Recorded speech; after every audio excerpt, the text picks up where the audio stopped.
நமக்கெல்லாம் எப்போடா 20 வயசு ஆகணும் எல்லாம் காத்து இருந்துருப்பானுங்க போல். 20 வயசு ஆகணுன்னு வச்சு செய்கிறானுங்க. எல்லாம் நம்ம நேரம்டா. சரி, வீட்டில் ஏதாவது சொன்னாங்களா? காலைல அப்பா ஃபோன் பண்ணியிருந்தாரா. நான் வேலை கிடைச்சாலேன்னு சொல்லி கேட்டாங்களா? ஏய், உனக்கு எப்படா தெரியும்? டேய், எனக்கு 20 வயசு தாண்டா ஆகுது. நம்மளாம் டிபெண்டாக வரைக்கும் பெருசாக எதுவும் தெரிலல. ஆனால் இப்போ இண்டிபெண்டாக மாறினதுக்கப்புறம் தான் இட்ஸ் ஜஸ்ட் ஃபக்கிங் மேன். அதெல்லாம் சரி, வேலை ஏதாவது கிடச்சிதா? நீங்கள் ஏதாவது ட்ரை பண்ணி பார்த்தியா? எங்கடா படித்தது ஒன்று பிடிச்சது ஒன்று.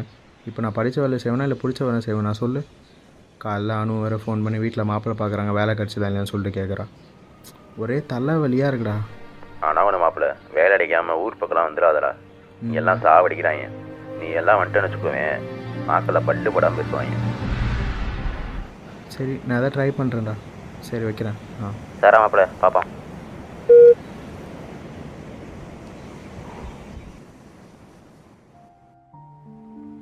என்னடா வேலை ஏதாவது கிடைச்சா இல்லையா? எப்படியோ நீ வேலைக்கு போகிற மாதிரி எனக்கும் தெரியல. எங்கள் வீட்டில் இப்போவே எனக்கு கல்யாணம் பார்க்க ஆரம்பிச்சிட்டாங்க. இதுக்கு மேலே உன் இஷ்டம். ஓய், என்ன ரொம்ப ஃபீல் பண்ணுற போல? டேய், இப்போ தாண்டா வயசு 20 ஆகுது, அதுக்குள்ளே ஏன்டா இவ்வளோ டென்ஷன் ஆகிட்டு இருக்கீங்க? இன்னும் நமக்குலாம் லைஃப் எங்கேயோ கிடக்குதுடா. இப்போ ஒன்று சொல்லட்டுமா? நம்ம என்ன பண்ணுறோம் ஏது பண்ணுறோன்னு பார்க்கறதுக்கு 1000 பேர் இருக்கான். ஆனால் நம்மளை பார்க்கறதுக்கு நம்ம மட்டும்தான் இருக்கோம். இதுக்கெல்லாமாடா போயிட்டு இப்படி டென்ஷன் ஆவீங்க?